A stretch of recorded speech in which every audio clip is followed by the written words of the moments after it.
Assalamualaikum warahmatullahi wabarakatuh. Halo semuanya.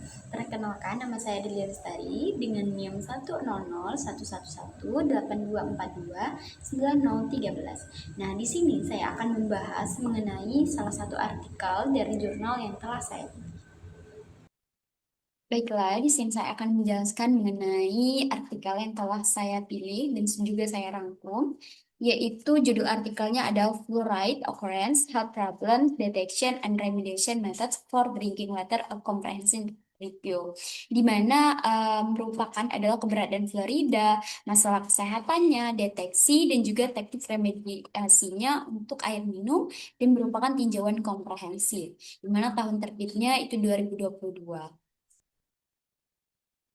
Nah, jadi kita mulai dari latar belakang terlebih dahulu.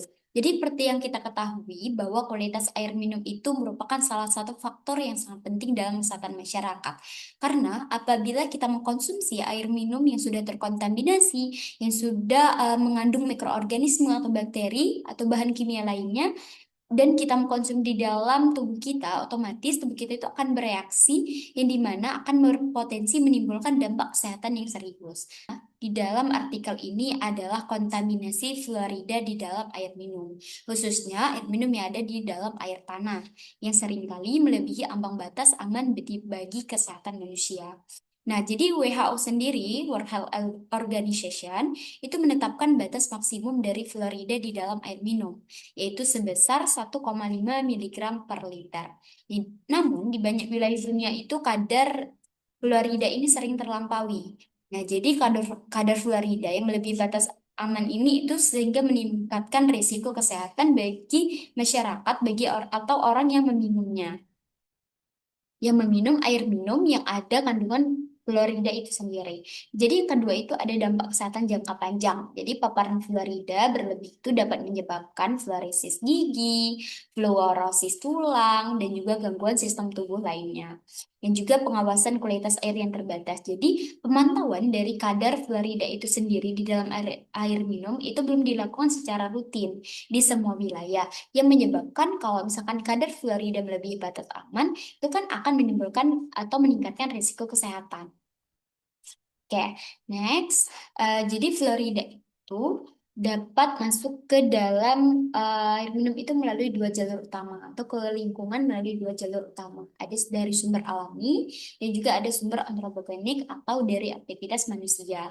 Di mana kalau sumber alami itu merupakan kayak pelapukan batuan yang juga mengandung mineral fluorida, juga aktivitas vulkanik yang melepaskan gas dan juga abu kayak fluorida itu sendiri, kondisi geologi tertentu. Jadi sumber alami ini sendiri adalah faktor alami yang memang di dalam air tanah itu sendiri, yang juga mengandung mineral-mineral atau mengandung fluorida. Nah, yang selanjutnya itu ada sumber antropogenik ataupun dari aktivitas manusianya. Di mana kalau misalkan limbah industri, jadi kalau limbah-limbah industri kayak aluminium, baja, otomatis kalau misalkan dia sudah masuk ke dalam air tanah, itu kan siapa tahu itu air tanah itu sendiri itu dekat dengan em, khususnya air minum bagi masyarakat. Jadi kalau misalkan sudah terkontaminasi, otomatis akan menimbulkan gangguan kesehatan. Di mana kalau misalkan kayak penggunaan pupuk kimia dalam pertanian, itu kan langsung masuk ke dalam tanahnya. Di mana aktivitas pertambangan dan juga pembakaran itu juga termasuk aktivitas manusia, di mana akan menimbulkan kadar fluorida itu sendiri, itu akan melebihi ambang batas yang sudah ditetapkan WHO tadi.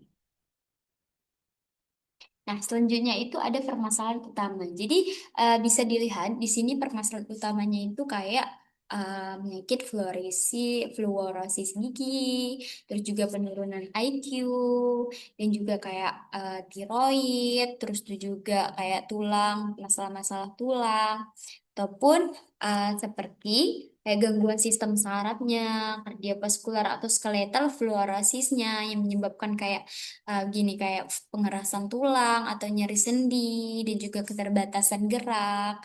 Nah, itu merupakan faktor dari konsumsi fluorida yang berlebihan. Nah, jadi teknologi apa yang digunakan terutama di dalam artikel ini? Jadi teknologi yang pertama itu ada teknologi deteksi fluorida. Yang pertama ada ion selective electrode atau ISE, yang dimana teknologi yang paling banyak digunakan. Jadi ISE ini tuh teknologi yang paling banyak digunakan juga mudah dioperasikan karena biayanya itu relatif murah dan juga efektif atau sensitif terhadap suhu, kayak suhu, pH, dan juga ion-ion di dalam tanah. Nah, yang kedua itu ada metode kolorimetri dan juga fluoresensi. Nah, di mana kalau metode ini tuh menggunakan sensor kimia. Jadi apabila kita mengecek atau di dalam keberadaan fluorida itu sendiri di dalam air tanah atau di dalam air minum, itu akan sensor kimia akan berubah warna dan juga cocok untuk deteksi cepat. Jadi kalau misalkan untuk deteksi cepat, metode ini tuh sangat efektif. Nah, selanjutnya itu ada spektrometri massa.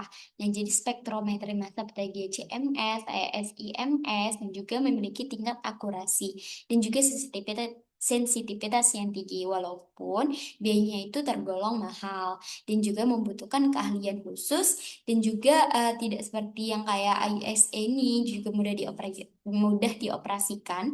Tetapi kalau spektrometri massa ini membutuhkan keahlian khusus bagi penggunanya untuk mendeteksi fluorida atau kadar fluorida.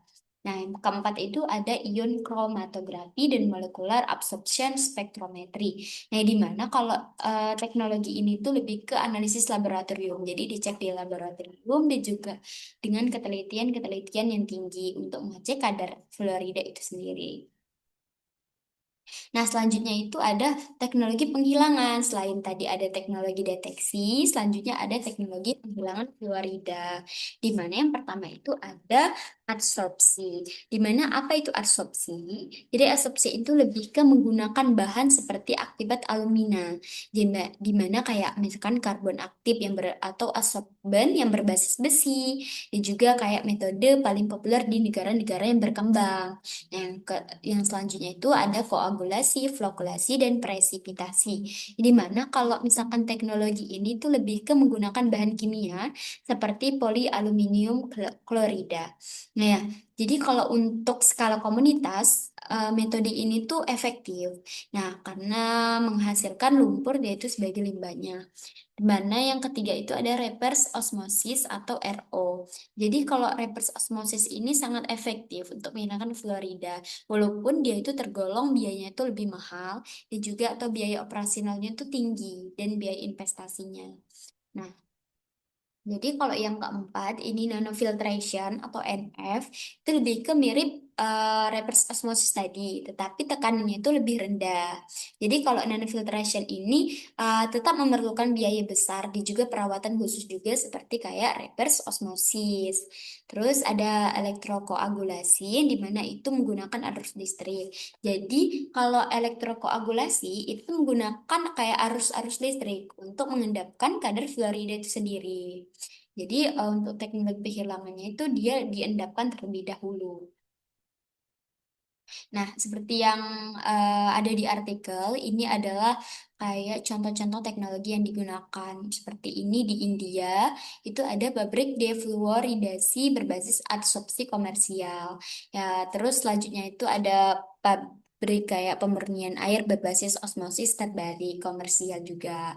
Ini adalah teknologi-teknologi yang digunakan untuk mengecek atau mengetahui kandungan kadar fluorida. Nah, jadi apa sih solusi yang ditawarkan, terutama di dalam artikel, itu adalah yang pertama ada pendekatan berbasis kondisi lokal. Di mana kalau pendekatan ini tuh beda di negara berkembang dan juga negara maju. Jadi kalau negara berkembang itu lebih ke absorpsi dan koagulasi seperti yang saya jelaskan tadi, bahwa karena lebih murah atau sederhana dan juga mudah diterapkan terutama di skala rumah tangga. Nah, jadi kalau misalkan di negara maju itu lebih ke reverse osmosis ini tadi dan juga nanofiltration atau NF. Yang dimana kalau misalkan ini kan memerlukan biaya yang cukup yang tinggi dan juga lebih efektif serta pendanaannya itu harus memadai juga. Terus selanjutnya itu ada penguatan sistem pemantauan kualitas air. Jadi metode deteksi sederhana dan juga cepat itu memungkinkan pemantauan kualitas air secara luas. Jadi kalau misalkan kita sudah bisa mendeteksi secara sederhana dan cepat, otomatis akan bisa diterapkan di skala-skala rumah tangga atau skala-skala yang dimana daerahnya itu dengan fasilitas yang terbatas. Dan juga pemantauan rutin itu juga perlu karena kalau pemantauan rutin Florida itu apabila dia sudah melebihi ambang batas itu bisa dilakukan penanganan dan juga pemantauan rutin ini kan juga bisa sangat penting untuk tidak menimbulkan dampak kesehatan yang jangka panjang. Nah, selanjutnya itu ada pendekatan terpadu. Jadi, pendekatan terpadu ini mengintegrasikan kayak teknologinya. Teknologi yang telah saya jelaskan tadi, misalkan teknologi, terus kebijakannya seperti apa, dan juga edukasi masyarakat, bagaimana masyarakat itu bisa mengolah atau juga bisa memanfaatkan untuk mengecek kadar fluorida dan juga memastikan pengendalian fluorida itu berjalan dengan efektif. Jadi masyarakat itu bisa tahu bagaimana cara-cara atau kegunaannya saat kita ingin mengecek kadar fluorida yang juga sederhana pastinya. Juga standar kualitas air yang realistis. Jadi kalau standar kualitas airnya itu membantu penerapan pengelolaan air yang berkelanjutan. Nah, selanjutnya itu ada rekomendasi penelitian ke depan. Jadi, absorben atau ramah lingkungan dan juga murah itu jadi bisa menekan biaya pengolahan air. Jadi, kalau misalkan sudah ramah lingkungan, sudah murah, otomatis banyak yang menggunakan serta menekan biaya pengolahan airnya itu lebih sedikit. Terus teknologi efisien, jadi kalau teknologinya tuh sudah efisien, juga limbahnya itu yang dihasilkan, teknologi tadi itu sudah minimum, sudah kecil, jadi tidak menimbulkan masalah-masalah lingkungan yang baru.